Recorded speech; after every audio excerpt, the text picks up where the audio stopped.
Oke,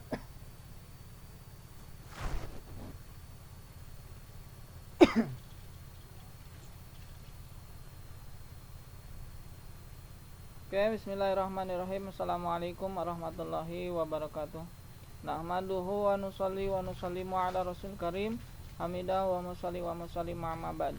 Lagi dan lagi alhamdulillah kita bersyukur kepada Allah Subhanahu wa taala.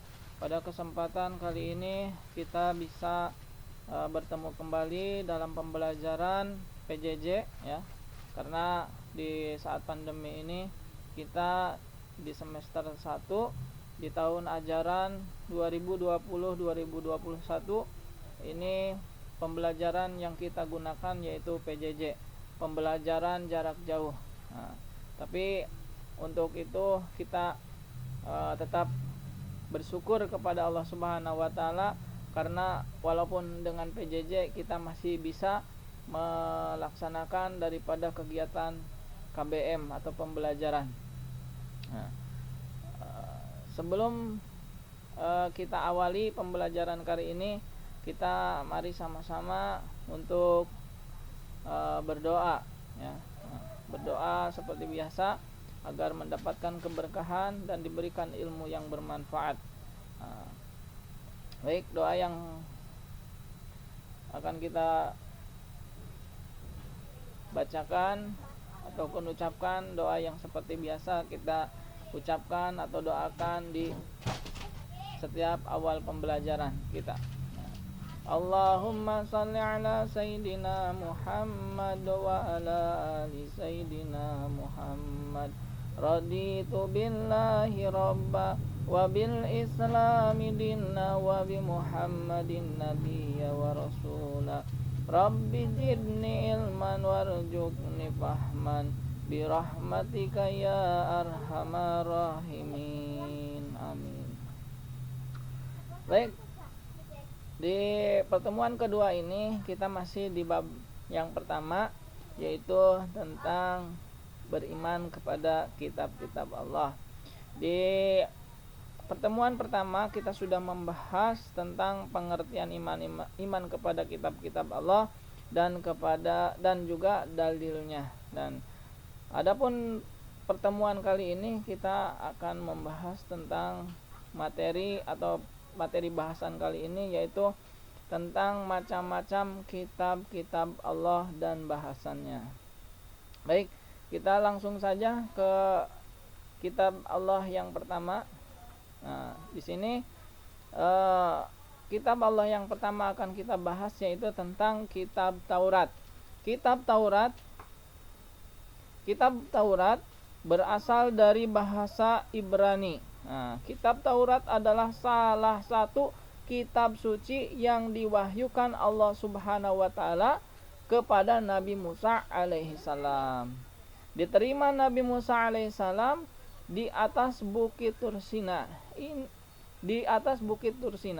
Isi pokok kitab Taurat adalah sebagai berikut. Nah, yang pertama adalah tiada Tuhan selain Allah, atau ini adalah perintah untuk mengesahkan Allah ya. Yang kedua yaitu jangan menyembah berhala. Ini larangan yang kedua. Isi pokok daripada kitab Taurat. Nah, yang ketiga yaitu larangan jangan mempersekutukan Allah ya. Yang keempat yaitu perintah untuk mensucikan daripada hari Sabtu. Sedangkan yang kelima yaitu perintah untuk menghormati kedua orang tua. Dan yang keenam jangan membunuh. Yang ketujuh jangan berzina. Yang kedelapan jangan mencuri. Yang kesembilan jangan bersumpah palsu. Yang ke-10 jangan menginginkan milik orang lain ya. Itu adalah diantara pokok daripada isi kitab Taurat ya, yang ada atau yang terkandung di dalam kitab Taurat itu ya. Baik, untuk yang selanjutnya kita akan yang kedua itu ada kitab Jabur ya. Di mana kitab Jabur ini diwahyukannya adalah kepada Nabi Daud alaihissalam. atau diberikan kepada Nabi Daud alaihi salam. Secara garis besar, diisi pokok daripada kitab Jabur ini adalah nyanyian-nyanyian rohani yang disenandungkan oleh Nabi Daud alaihissalam. Dalam kitab Jabur terdiri atas 5 macam.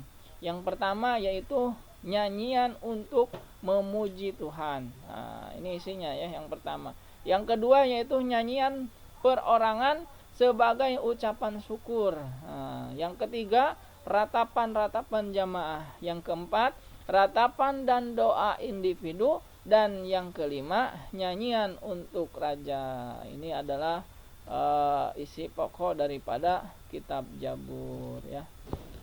Dan selanjutnya kita lihat yang kitab yang ketiga atau kitab yang diturunkan oleh Allah Subhanahu wa taala, ada kitab Injil ya.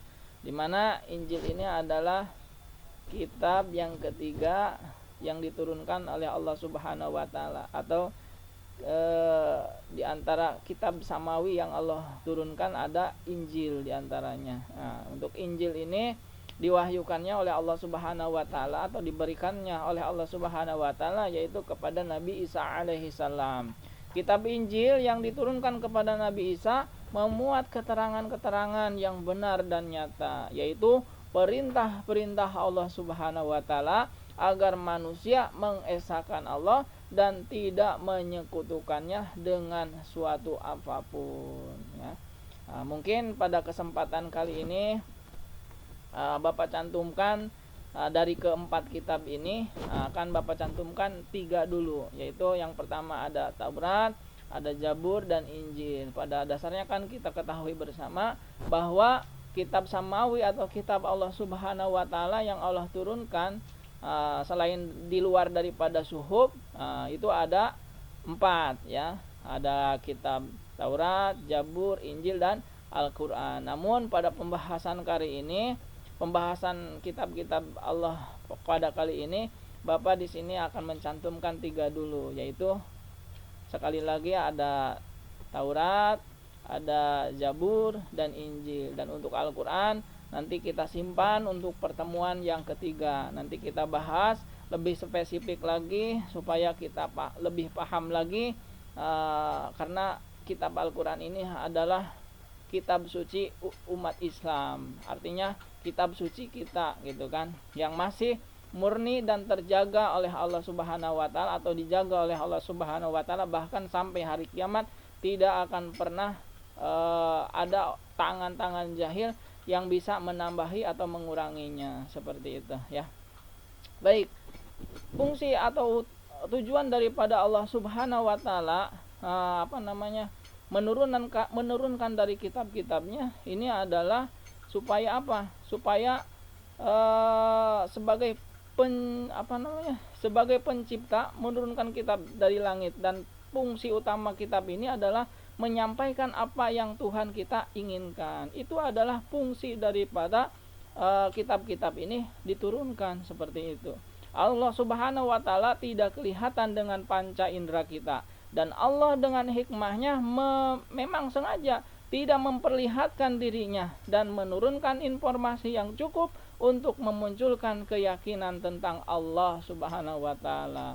Maka perlu kita garis bawahi adalah kitab ini fungsi utamanya untuk menyampaikan apa yang Tuhan kita Allah Subhanahu wa taala inginkan, itu ya.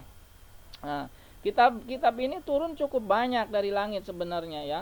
Tetapi yang disebutkan dan wajib kita imani adalah 4 kitab. Ada Taurat, ada Jabur, ada Injil dan Al-Quran ya, yang masih murni dan terjaga gitu kan. Dan boleh ditambah dengan suhuf ataupun lembaran-lembaran. Sama suhuf juga itu adalah isinya adalah wahyu dari Allah Subhanahu wa taala ya.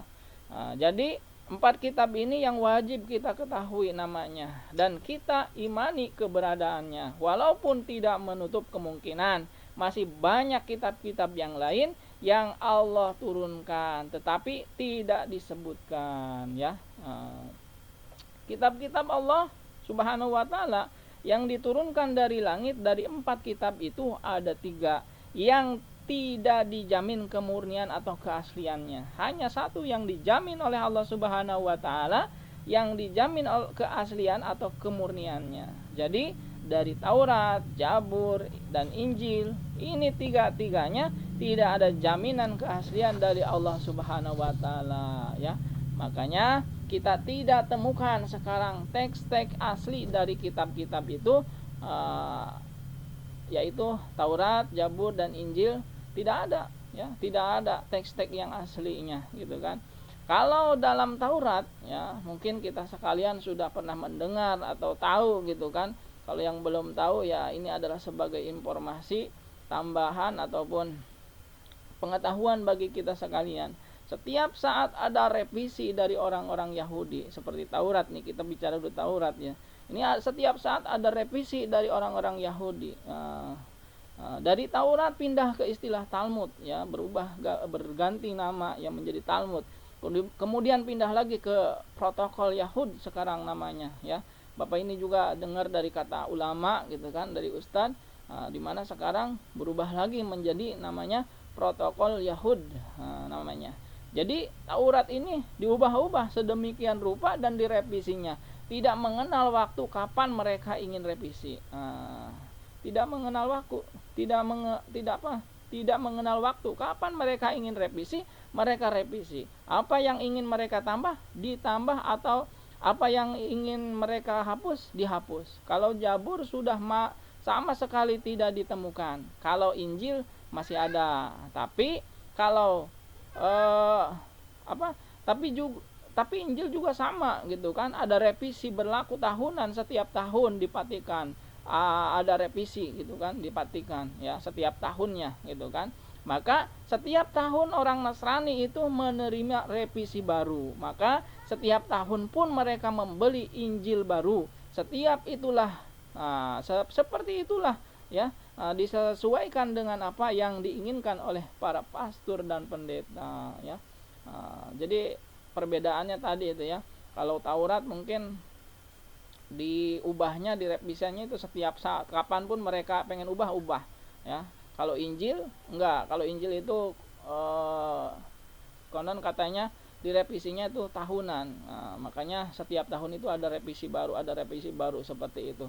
Nah, sekali lagi kalau untuk Zabur, konon katanya sudah tidak ada teks-teks baik yang palsunya, gitu kan, karena memang yang aslinya udah nggak ada, yang palsunya pun atau yang sudah direvisi, hasil revisi pun sudah tidak ada sama sekali. Itu pun Bapak dengar daripada penjelasan para dai, gitu kan, seperti itu yang Bapak ketahui, ya. Al-Quran lah satu-satunya kitab yang memang dijaga oleh Allah Subhanahu wa taala, karena dia merupakan mukjizat terbesarnya Nabi Muhammad sallallahu alaihi wasallam. Kalau Injil, Taurat, Zabur ini adalah tambahan mukjizat dari nabi-nabi tersebut, tapi mukjizat utama mereka bukan itu, ya.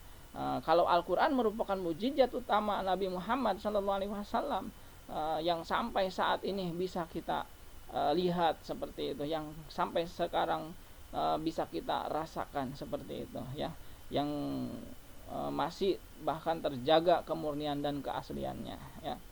Beriman kepada seluruh kitab suci yang telah Allah turunkan dan kepada lembaran-lembaran wahyu atau suhuf yang diberikan kepada seluruh rasulnya, ia meyakini bahwa semua itu adalah kalamullah yang diwahyukan kepada para rasulnya, agar dengan wahyu itu mereka menyampaikan ajaran atau syariat dan agama Allah. Di antara kitab-kitab suci yang paling agung adalah 4, ya,